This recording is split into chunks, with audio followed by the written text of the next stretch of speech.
Welcome to the Recruiter Startup Podcast.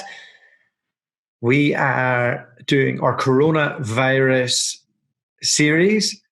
It used to be, recruitment used to be easy. I kind of got bored of recording these, but now it's all changed. And I've got Erkan Ozlav on the podcast. He's been a guest before. We discussed what remote working was and how he does it before, but I thought I'd get into the details because everybody's a remote worker right now. Yeah. And you're on the same boat now. Yeah. So firstly, tell us a little bit about what you do. Remind us. Yeah. So, it's good to be back to Alta. Yeah. I mean, I think we talked about over a year ago first and touched base about the remote work that we do. So we started the whole remote flexible working in 2018. And it worked out really well for us. I mean, obviously, we work in a technology area. So we focus on digital transformation, enterprise software from London, but recruit all over the world. So we do work in the North America a lot and across Europe. And my colleagues has completed projects in Asia now. So we just made a placement in Japan. We made a placement in Singapore. So we have a really, really big sort of reach globally. So let me start with that. Where in the world are people still hiring? Japan has recovered, so so we have a project in Japan right now that we're working on, and the client is desperate to get people on board. So it's a big telecom company, and I'm currently recruiting for a client in Germany. They're in an enterprise software consulting area, so they want to get people on board, and we have still projects going on in London, again in the same area. So, I mean, we haven't had any sort of a cancellation as in things being put on hold, but, it's actually going a bit slow given the current climate because, I mean, I think we have done a lot of placements actually where we done all the interviews through video calls and Zoom invites and Google Hangouts and whatnot. So we're very used to that. And our clients are actually very used to that. So hasn't changed the dynamic, but I think the companies who are more willing to do the whole remote interview and running the process as soon as possible, they're going to be in a much better position when the whole thing blows over, in my opinion. So currently we're a bit lucky, but obviously there's still a bit of uncertainty in the market. We'll see what happens in the next 3 weeks. Yeah. What are you, from people that you know in the industry, what's happening out there in the recruitment world? It's not great, it looks like, because I think it's very unfortunate because I know some of my ex-colleagues has been let go. And, it's not really good to hear that some big companies actually now letting majority of their workforce are letting go. It's very quickly as well. So I'm not sure if that's what kind of a move that is. And I'm not sure if that's the right move, but I think they're trying to be, control the cash flow or whatnot. But I mean, I think it's just letting people go very quickly. I don't know. So yeah, but I've heard some really, really tough and horrible stories so far, and it's only been a week. So talk to me about, right, let's talk about some stuff that works for you as a remote recruiter. Firstly, have you got a set routine that you follow every day? Yeah. I mean, I think when you're a remote worker, when you're working from home, you gotta have to be really, really careful because there's a lot of distractions. I think, in my opinion, and everyone talks about this, and it's the most important thing, you gotta have to plan your day before. And you have to create a certain structure to your day. Whether this is going to be what time you wake up and when you have your first meeting to when you're going to have your lunch. You want to squeeze in an exercise in between during your day and calls, etc. It's got to be planned because otherwise, it can go really wrong because, working from, especially with the people who have families. I don't have any kids. So for me, it's a bit easier. That's a lot easier. Yeah, maybe it's a bit easier, but people with kids might be a bit tough. But I think, in my opinion, working from home, you got to have to plan your day the day before, and then you have to have a structure because otherwise, if you have that, it's going to be so much easier for you. What does your day look like? For me, it's so we have a very quick call at 9:00 every morning, just to catch up to see what everyone is doing. And then we just kind of do catching up during the day, during through the programs that we use. So my day is very, I wake up early and I get changed. I don't work in my pajamas, so I make sure that I do that every time, and just get ready like you go into the office, or although you just come to your living room, and just make sure that when you're gonna have your lunch, if you're gonna go and exercise, you plan everything around that. So it just makes the day a lot easier. So for people who works from home, your friends are always going to tell you your job is easy because you work from home. Don't listen to them, because everyone thinks your job is easy because you're working from home, and it's not. So it's you got to have to really focus on the work. And did you, before this, were you not tempted to work in a co-working space or something where there was more people around? Yeah, we had an office in the city for a number of years. So our first office was in Chiswick, then we moved to King's Cross, and we were in Farringdon. I think one thing that's good about working from home is that you don't have distraction as much as you have in the office. Because what I love in the office banter, because it's nice to have your colleagues around, to have a laugh and have a joke, etc. And we can still do that though. We have the certain programs that we use to talk to each other whenever we like. But I think the best thing about not having anyone around you is that you don't have any distraction. You don't have any interruptions. That's the best thing, because when you're in the office where there's a lot of people, there can be too much noise.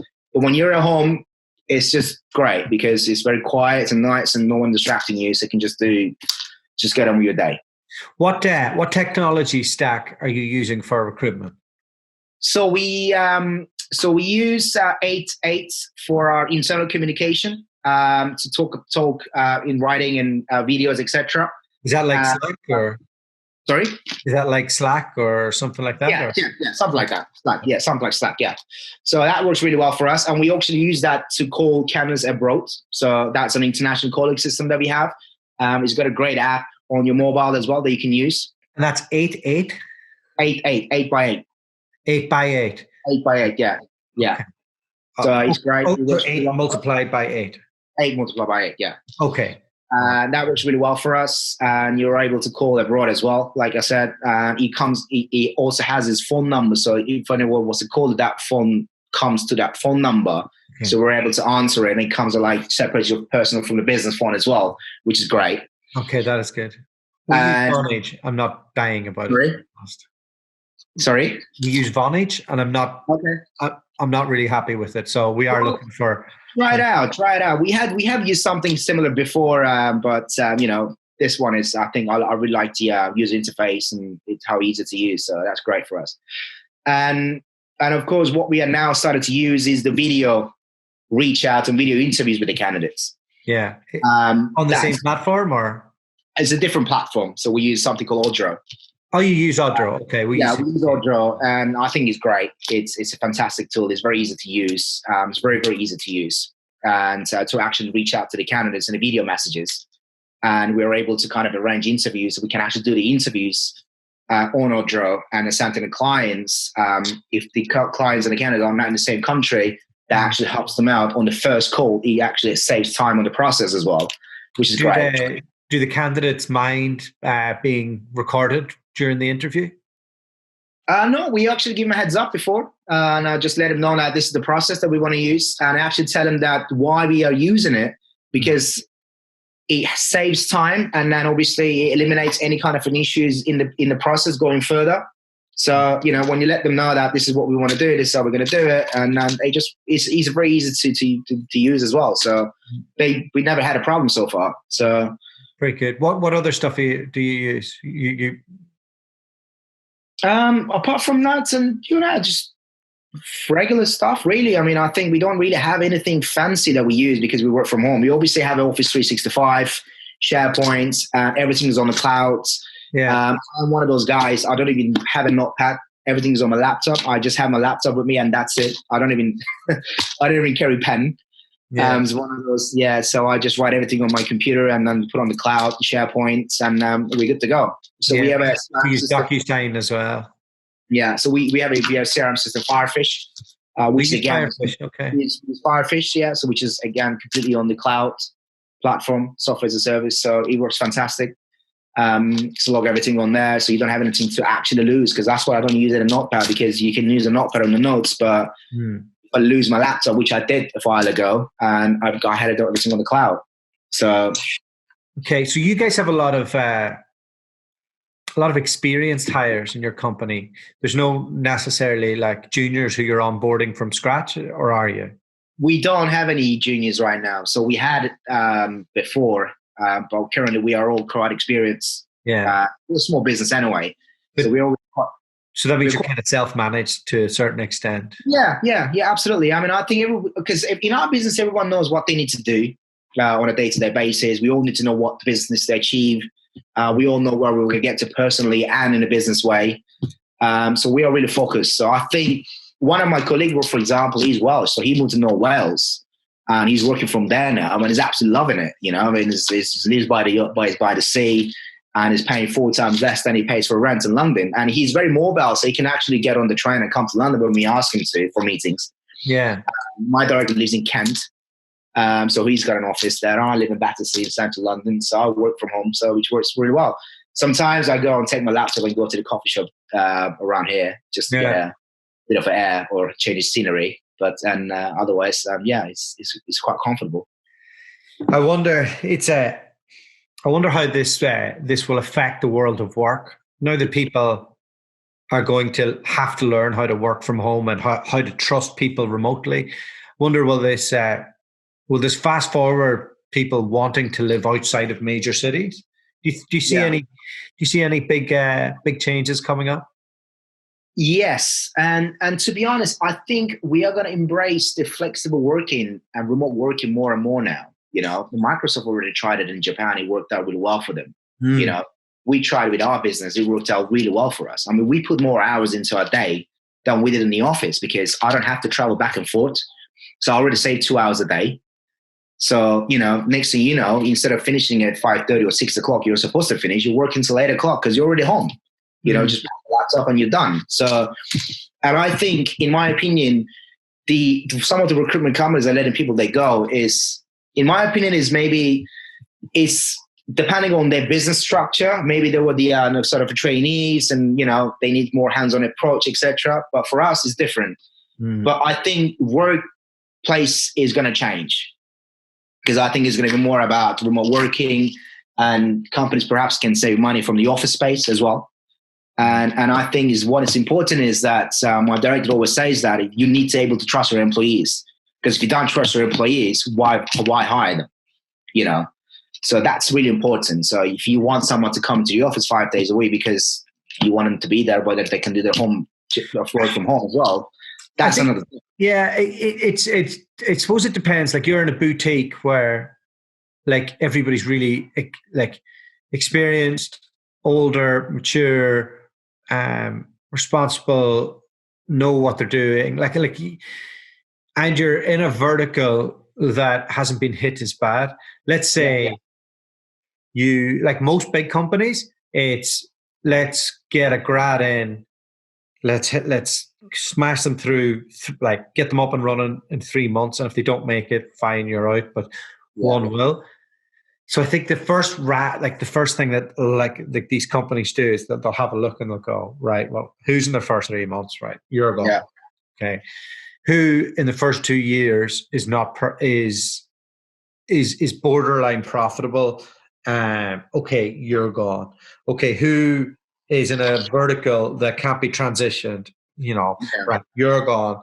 And I think from interviewing lots of people who came out of the GFC, global financial crisis, they often talk about like the death by 1,000 cuts and saying, oh, you know, we kept people on too long. We didn't make clinical enough decisions. And I think people almost did the opposite this time. They just got, right, everybody's out. And even before the government could say, oh, hold on, we might have a solution, just give it a week. Yeah. So that's been fascinating to watch, like just from viewing the marketplace. And I have no clue how long this is going to go on for, but the stuff that would give me positivity is that the last big recession was based on the financial models not being in place and the banks not being ready. Straight away, we've put trillions into the economy, like globally. Countries know what they have to do. They're acting quickly. It's not like all these businesses are just never going to go again, because all that money's in the system. So like that'll trickle down. It's just, can we survive in the next 5 months? Yeah. And how do we go about it? So. The thing is with the recession, that those banks were too big to fail. So, for them to fail was going to be this was going to be worse for the economy than actually them surviving. So I think that was the thing. I think for us, I do see the light at the end of the tunnel, but we just don't know when we're going to get to that tunnel and end of it. I mean, because, it's not the case of whether, the travel industry and hospitality is completely gone out the window right now because for obvious reasons, because we can't travel, we can't go out. But again, with the technology area, construction area, when the whole thing goes away, then I think it's going to go back to normal. And I think if you think about after the 2008 recession, all the companies started to recruit because, they needed the workforce and have rebuilt the business. So in my opinion, the companies recruitment companies who can survive this period in the best possible way are going to come out on the other end as a winner. Yeah. Because in my opinion, there's going to be a lot of business to be made after this. I agree. And I also think, like, I look at our spread of clients that we know globally, and I think of the clients who have the big offices in Sydney, in Hong Kong, in Manhattan, and I think of their cost base when this happens. Yeah. And I think, do you need to have 200 salespeople in the most expensive room in the world? Could you have 5 and then have a distributed team like software sales throughout? And I often wonder, we're so stuck in our way in our industry that why don't we follow what they do in software sales? For me, that makes more sense. That's where I think we'll come out of this. Like, we'll still have offices in these major locations, but I can't see them being as heavily leveraged. Yeah, I don't see WeWork surviving on this. Yeah, did you get any rumors sent to you yesterday? I have. One of my clients, for example, so they're a software company, and they were leasing for $15K a month, and they canceled the lease. So obviously, they're going to save $15K a month, and that they were kind of a company. They kind of want to have everyone in the office, and that's the kind of environment they created. But people like to go to the office for them, so that's fine. But now is all of a sudden we can actually save a lot of money from the rent, and we can still have a base to meet and greet or whatnot with our consultants. So do we need that cost? I work with a major IT company in Germany. They got about 140 people, and they have a headquarters in Frankfurt when everyone else works from home. So they got 140 people that are actually completely remote. Yeah. Well, that makes sense. But again, it all comes down to the individual that, you have a job to do. You need to be focused and, have the right attitude. Think of what that means that means that commercial real estate in general is going to be something of the past. Like, yeah. So then what, do the people move outside of the city? How does the knock-on effect from a spending perspective? Like, does that mean the regional towns will do better, the nicest regional towns? Does it mean that there'll be a bounce in, like, maybe property prices outside of London will go up, but in London they'll reduce because there'll be less people living there? It's hard to know. It's very hard to know. I think that the hubs like London and Manhattan, I don't think there's anything going to change for rent prices or office spaces. So those are 2 prime locations in the world. Every company that will want to have a base in London or New York to run their operations, etc. So that, for me, that's never going to change. But instead of having a 500 people office space, maybe you just want to have 300 people, and they let the 200 work from home. Yeah, and come into the office for meetings, etc. So next thing you know, your cost is down already. So let's summarize some of the advice. So very simply, structure your day. Yeah, plan. Shower. Never work in pajamas. Never work in pajamas. Yeah. Number 2, make sure you have all the right tools. Absolutely. Number 3, exercise daily. Exercise daily. 4, find something to do with communication, I'm sure, right? Absolutely. That's very important. And then make sure that, your day is going to look very different than your day in the office. So that's one thing you need to realize, but I think you should still wake up in the morning and think like you're going to an office and you still have the same job that you have to do. I think we can surmise that last point. I just did an interview before this with my friend Dara Everard, who runs a company in Dublin called Erkan, and he said he wants the mind shift change from his staff to be more task-based than hour-based. So that's something that you'll know well, because hey, you might go out for a run now, but you'll be working this evening. You'll be doing a call when you need to. So it's the outcomes that you're working towards rather than looking at the clock. 5 o'clock, okay, that's it, I'm off. That won't exist. That's the beautiful. That's the beauty of flexible working. That's the beauty of sticking an exercise during your day. Because I, for example, go for a run at lunchtime, or I go for a run in the middle of the day, and I arrange my time around that exercise so that I do my run before 5 o'clock. When it's quiet, I come back. I work till 7 o'clock because I've already done my exercise. So I don't have to worry about what time is it I have to go, and then just pack my laptop and go. So when you're working from home, you really do not have to stick to 9 to 5 routine. You just need to figure out what works best for you.